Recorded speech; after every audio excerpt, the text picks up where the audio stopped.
వందనాలండి. ఈరోజు ఆ భగవంతుడు ఏడుకొండల స్వామిని నేను నా కుటుంబ సమేతంగా ఈరోజు యాక్చువల్గా దర్శించుకోవడం జరిగింది.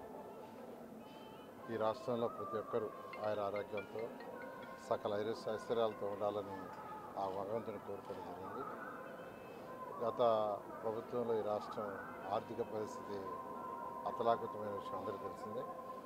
అయితే ఈరోజు ముఖ్యమంత్రి గారు వారికి ఉన్న అపార అనుభవంతో ఈరోజు రాష్ట్రాన్ని ముందుకు తీసుకుపోతున్నారు.